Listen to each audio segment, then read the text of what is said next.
Don't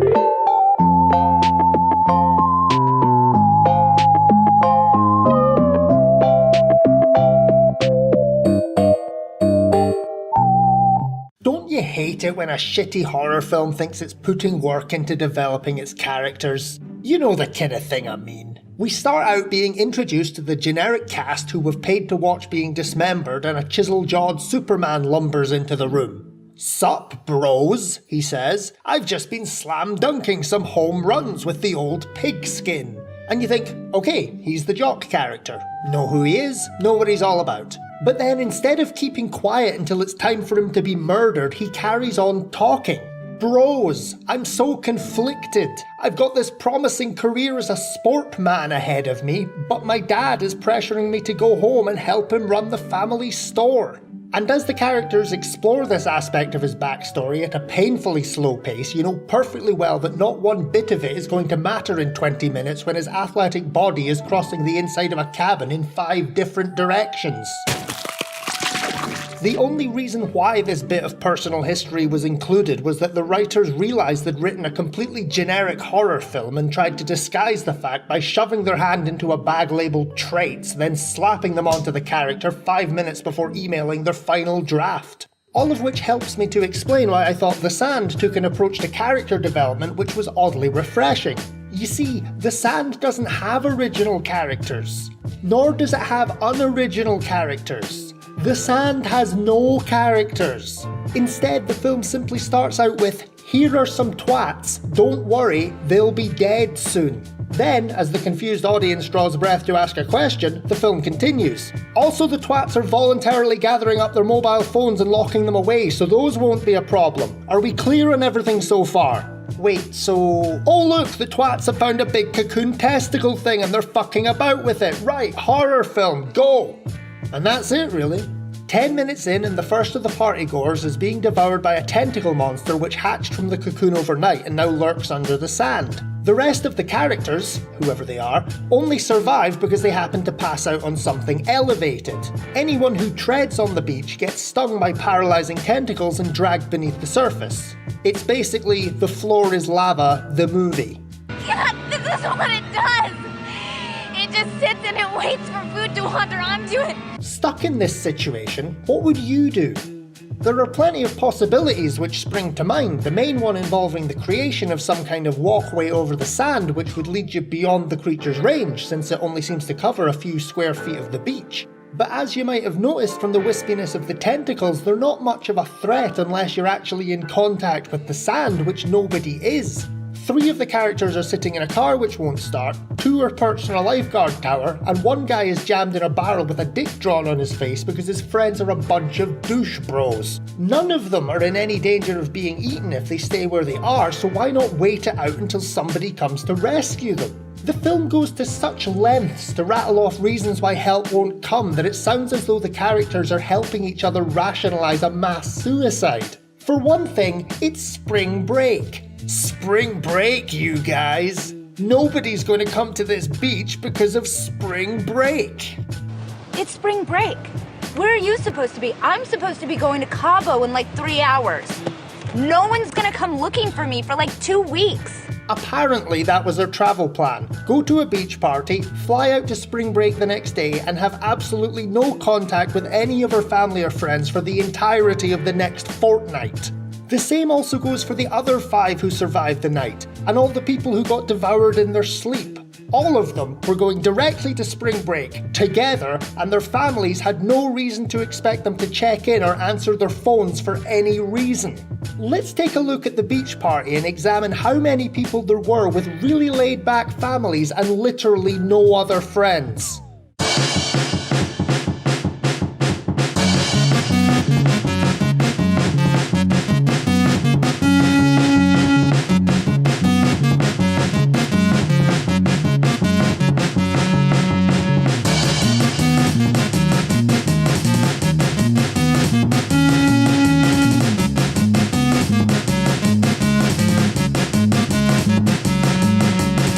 Okay, granted, there were a few people who appeared more than once there, but in this shot I count 16 people. 1, 2, 3, 4, 5, 6, 7, 8, 9, 10, 11, 12, 13, 14, 15, 16. And that becomes 18 when we include the guy holding the camera phone and this girl to his right. 17, 18. So that's at least 18 people whose families are prepared to send their kids off to drink heavily in various parts of the country, but not think to check on their whereabouts until the day of their return flight. But you know what? Fine. Let's accept that as a reasonable explanation. We'll assume that the parents are really strong believers in having their kids grow up to be independent. Since they've now established that their families and friends won't bail them out, one of the groups suggests that somebody may happen by who they can send for help. But this too is shot down as impossible. No one else is here. No one's come here for hours. The argument seems to flow from the spring break objection, so apparently anyone who might make use of the beach throughout the day is off at spring break. Joggers, jogging at spring break. Fishermen, fishing at spring break. Dog walkers, taking their dog to spring break. Parents of small children, they have taken those children to a bar at spring fucking break. What about the lifeguard who's supposed to be working in the tower that two of these fuckers are standing in? Seems like graduation time would be exactly when you'd expect the beaches to start getting crowded and want somebody watching them, but no. Apparently spring break is some kind of holy high holiday and even people responsible for saving lives are off getting shit-faced. Having finished outlining all the reasons why she thinks nobody will come to help them, this character, who really seems to want everybody to leave their safe locations, suddenly launches into a new tangent before anybody can argue with her first one. What if every beach is like this? What if it's all like this? Every beach, everywhere. And all the characters sit in silence for a moment, considering this grim possibility. I also considered it, and it led directly to me uttering the words, "Fucking what?" The characters reflect on this scenario as though it would perfectly explain why they haven't seen anyone else. Granted, if the planet had suffered some kind of apocalyptic attack by these creatures, then it would make sense that there was nobody left to come and rescue them.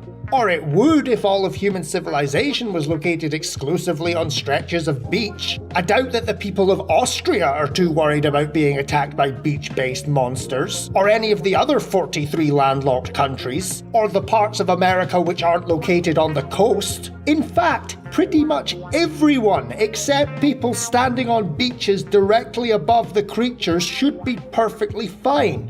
Even if every stretch of sand on the planet was swarming with these things and hundreds of sunbathers were being devoured, all it takes is one person standing slightly back from the beach to see it and go, "Gosh, that looks dangerous, I'd better tell all of the soldiers in the world." In which case you'd expect the parts of the military who weren't building sandcastles when the attack began to move quickly to protect various beaches like the one the characters are currently trapped on. Our heroes don't seem to have considered this point, however, likely owing to them being fucking morons. They haven't seen a boat or a car during the time they've been awake, and so they conclude that tentacle monsters have attacked the world's beaches in such a way that all societal infrastructure has collapsed, leaving behind a post-apocalyptic wasteland. Or maybe somebody tried alerting the world's military forces, but they were all at spring fucking break. I've gone to some effort just to criticise the first 30 minutes of this film, but it's important given that everything the characters do after it is based on their conversation above. It also shows why this film is so full of stupidity that it doesn't work as a horror or a horror comedy. An element of horror films so basic that it usually doesn't need pointed out is that the characters need a reason why they can't simply find a place to hide and wait there until the credits roll. What The Sand does is give its characters a situation where they're already safe and then attempt to fire off a bunch of reasons for them to put themselves in danger with enough speed that the audience doesn't have time to question them. You know what? Screw this. Jonah, you're being stupid. What are you It's not doing? as stupid as sitting around doing nothing. Take this. I hate to disagree with you, stupid character in a stupid film, but what you're doing is most definitely stupid. Wholeheartedly jumping on the wild assumption that the world has ended after waiting for less than a day is insanely hasty. The writers needed the characters to go clambering over the sides of the car like lemmings, and to get to that point they had to jam in a line of reasoning which makes no sense at all. I'm not suggesting that the characters should have agreed to sit there until they starved, just that putting yourself within grabbing range of the venomous instant death creature should have been kept off the brainstorming session until it was an absolute last resort. An easy fix would have been for the short waiting montage to have included some night shots so it was clear that the characters had gone a whole day without food or water. In any case, Frat Douche uses the surfboards to travel towards a picnic table near the edge of the creature's range, but oh no! The tentacles shift the boards and he gets stung in his sick abs! Still, better than sitting around doing nothing, right brah? He makes it onto the table where there's a bag of mixers and he throws them some drinks. Be sociable, look smart, keep up to date with Pepsi. Drink light, refreshing Pepsi. Stay young and fair and debonair. Be sociable, have a Pepsi. He then passes out from the stings and contributes nothing further to the film except as a plot point which requires the others to risk their lives trying to save him. Great job, Jonah, you fucking prick. The one thing which the others have learned from his embarrassing performance, however, is that anything they place down to stand on will be borne away on the creature's many tiny tentacles. This is the point where it's fun to think about how you, the viewer, might escape using the resources you have, which leads at once to realising that what the characters are doing is the stupidest version of the plan. Seems like if you really wanted to, you could make more platforms by prying parts off the lifeguard station. Might be tricky without tools, but if the alternative is being eaten, I'm sure they'd find a way. Come to think of it, where is the creature carrying the surfboards off to? The only place they could go would be nearer the edge of its stinging range, which is where the Scooby Gang is trying to get to. You'd think that by scattering enough platforms about they'd have somewhere to stand no matter where the creature moved them, but what do I know? I'd be the dick in this situation, still explaining why we shouldn't assume that the fucking world has ended. In any case, a more important matter arises when the tentacles pop the car tyres. Oh no, they're a full inch and a half closer to the sand and I'm not sure why this is treated as important. There's no indication that the car is being dragged into the sand, just that the tyres get popped and it never really gets mentioned again. I think they needed something to create a false sense of urgency to provoke the characters into their next moronic decision. It's at this point that Barrel Man asked the others what they did with the gathered mobile phones from last night's party. Since I refuse to credit any character in this film with intelligent thought, I'm going to assume that it was just a random stream of words born of a mind delirious with sunstroke. Regardless, it reminds the others that they own mobile phones and those phones can be used to contact the outside world, even though it doesn't exist anymore because beach monsters presumably destroyed it. Funny how it didn't occur to them to try phoning for help the minute they realised they were stranded. Certainly would have cleared up all that speculation about the extent of the disaster they were experiencing, but there you go. The problem is the phones were locked in the boot, and how do you open the boot of a car without putting your feet on the ground? The solution which the Dingus sisters come up with involves standing on the bumper and acrobatically leaning out over the sand while holding onto a piece of rescue equipment.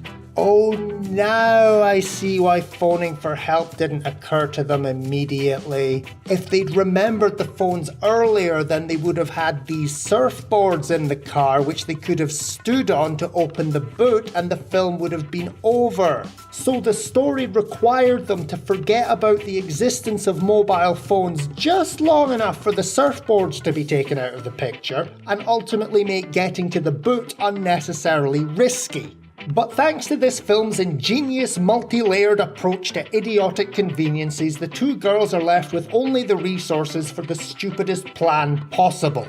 What follows is about 5 torturous minutes of them slowly failing to either open the boot or fall to their deaths, during which I came up with a far simpler and less risky approach.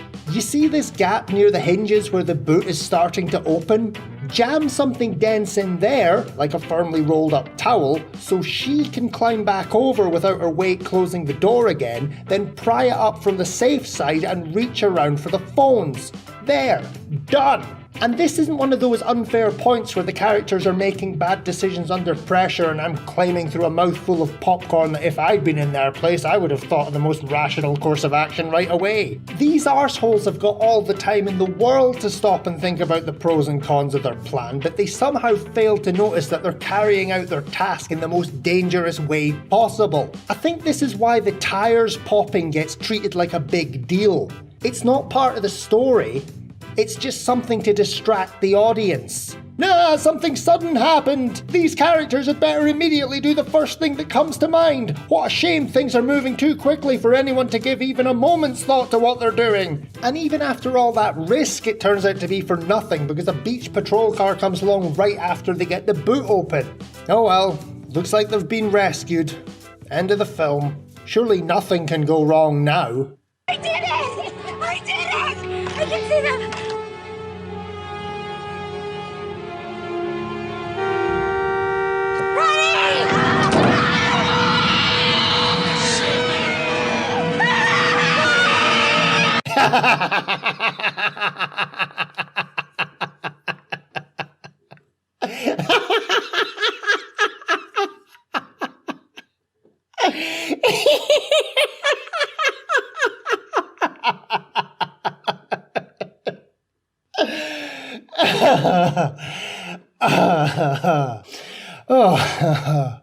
Oh, you have to laugh, don't you?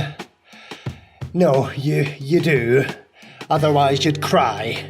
How does hearing a car horn make your foot shoot out erratically like that? Surely if you're startled in a precarious position, instinct would make you freeze in place. It's what they teach your nervous system on day one of being part of primate anatomy school. If that's how her limbs react to one sudden noise, then come the 4th of July she must be skittering about the floor like a heifer with BSE. I really don't fancy their chances of escaping if merely having rescue arrive is so surprising that they start crippling themselves in alarm.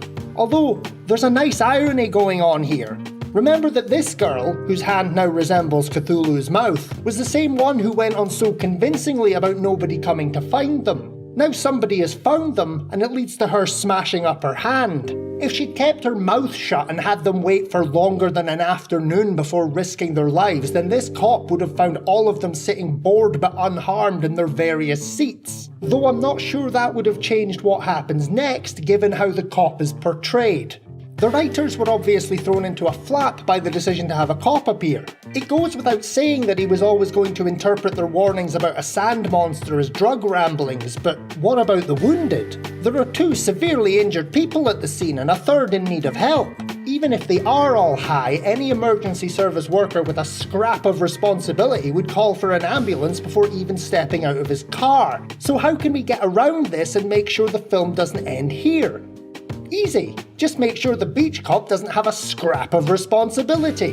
This dick goes strolling around the beach, taking in the guy with pus oozing out of his guts, the guy dying of dehydration, and the girl with a giant Pringle for a hand without showing any concern whatsoever. This guy's got a terrible case of syphilis on his stomach. You got a can man over there, and then I got 2... Are you guys lesbians?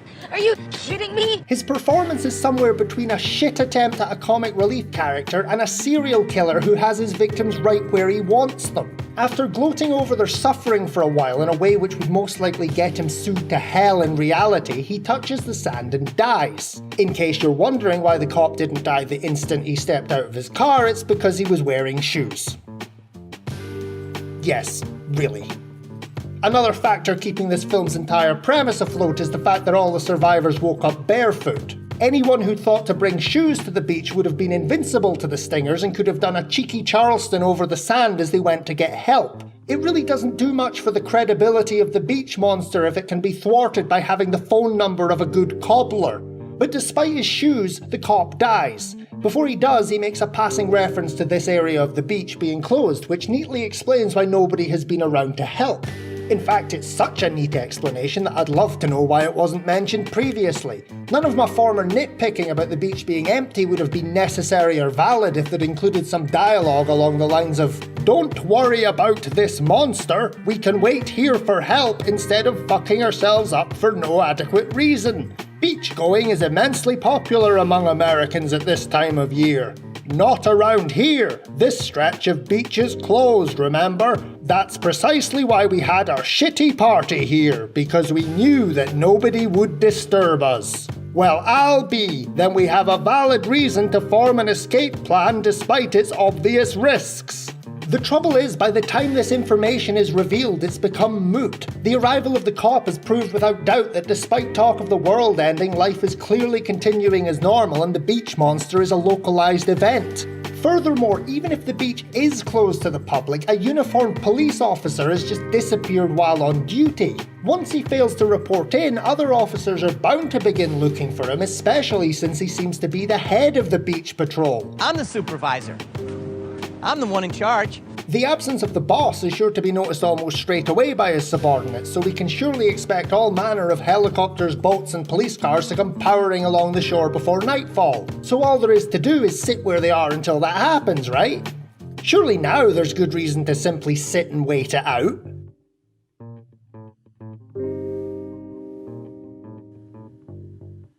What, are you serious? Have you been listening to anything I've been saying? Of course they don't sit and wait, they try to do something and fuck it up completely. You see, while the cop was dying, he managed to briefly repel the tentacles using his pepper spray. Now that these fuckwits have got a hold of that pepper spray, they've decided they're invincible, so this arse is going to wrap his feet in towels soaked with mace and try to sprint across the few meters of stinging tentacles to safety. Sounds like a plan just crazy enough to work. Everything should be fine as long as they don't do something like...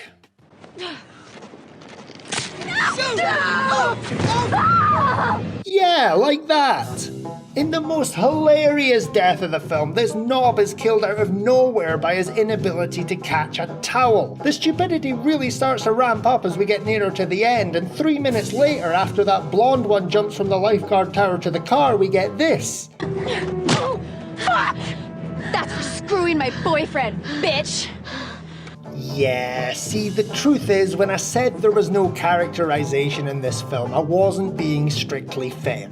There is some, but it's so incompetently done that it was worth waiting until now to highlight how horribly out of place it is. There's this whole thing with the angry blonde one there breaking up with Jonah before the party, and then Jonah totally hooks up with the other one, and he thinks that the blonde one hooked up with Towel Boy, and oh my god, drama, you guys! The great thing is that they pick moments like this to chase the romantic subplot. It has literally been 3 minutes since they saw their friend torn apart for choosing death over being able to hold a towel properly. 2 minutes ago they were both bawling and grieving for him. 1 minute ago the blonde one was giving a rousing speech about how they're damn well gonna get out of here together, damn it. And now, having gotten within swinging distance of her rival, she lashes out with an anger which she's apparently been secretly prioritizing over all the other thoughts and feelings relating to this situation. Did the film seriously expect us to treat this with the same seriousness as the venomous monster which can instantly kill you?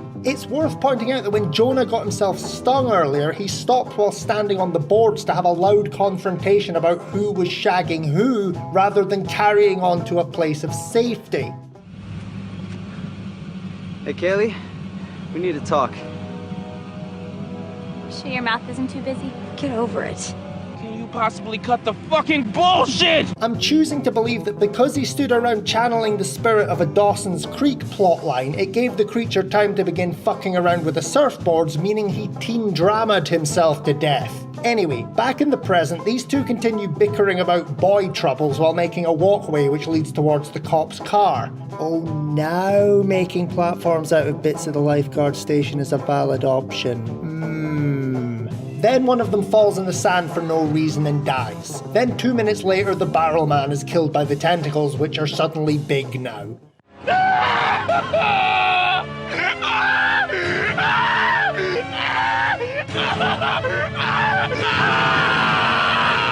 Jesus fucking Christ. It's almost like they're arbitrarily killing off all the characters who aren't necessary for the plot anymore. Thingway makes it to the cop's car by using the towel plan, but then a tentacle rocks the car's suspension very slightly, causing her to fall and knock herself out for so long that it gets fucking dark. How did these characters arrive at the beach? I'm serious, how did they survive to their current age with this level of coordination? If they're not falling off shit for no reason, they're crushing appendages in car doors or getting themselves jammed in barrels. Is the tentacle monster supposed to be a metaphor for natural selection? Because it seems like most of the harm they've come to in avoiding a venom monster from the depths of the sea they'd also experience in any room more dangerous than a kiddie's soft play area. But the real reason why there's a forced transition to nighttime is because the creature has become a huge luminescent thing which is going to be fought by setting the sand on fire, and none of that would look as impressive during the day. So the remaining cast grab a nap, then wake up to fight the final boss. Burn, you motherfucker! Once the thing is on fire, it retreats and the girls hide in the car. They don't try to use the police radio which must be in there because at this point the film is blatantly telling the audience to go fuck itself.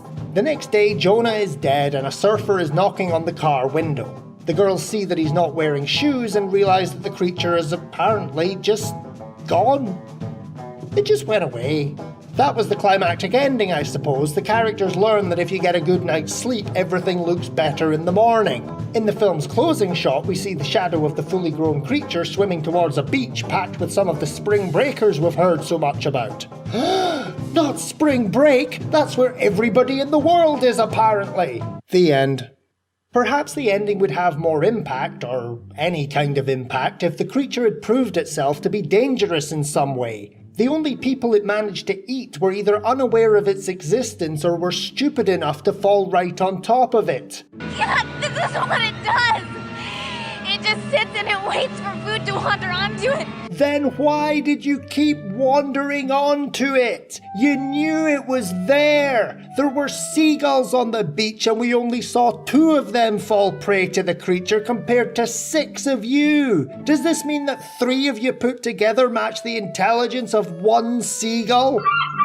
Coming back to the sitting and doing nothing was the best plan theme, the only reason why the creature managed to grow to full size is because these fucking cretins kept feeding themselves to it. Not only that, but the sole reason why the creature was underneath them in the first place was because the egg from which it hatched was brought from somewhere else and intentionally placed right next to where the characters were sleeping. The only conclusion to be drawn is that every single thing the characters did made things worse, both for themselves and for the world, by turning themselves into the monster equivalent of baby formula.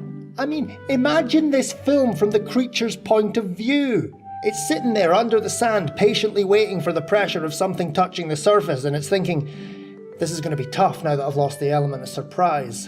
They'll be on their guard and... Hey, wow, one of them slipped randomly while walking across some surfboards.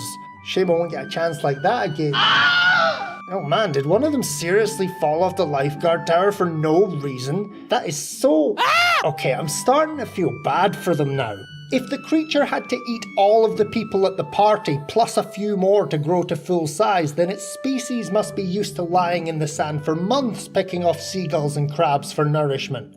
This one hit the idiot jackpot and was able to grow to full size in about a day. That said, I don't see the adult monster being too much of a problem. Its main strength was being unseen. If it didn't like pepper spray or petrol, it's gonna fucking hate napalm or whatever the army throws at it when it comes squelching inland. It took a ludicrously specific series of coincidences for this thing to pose any threat to anyone at all. A single pair of intact boots could have destroyed this film's entire premise. It's like if Alien had started with a slapstick routine where Ripley drops all the facehugger repellent into a black hole. In summary, the sand is bad.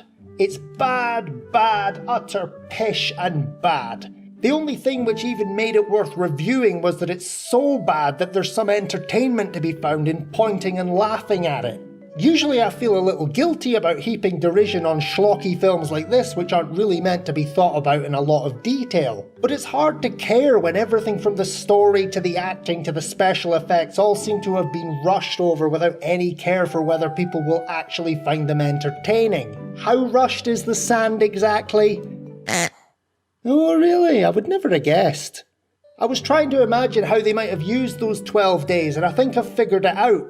1 for rehearsing, 1 for filming, and 10 beforehand for thinking up reasons why 18 people would set off to a beach party and leave their shoes in the house.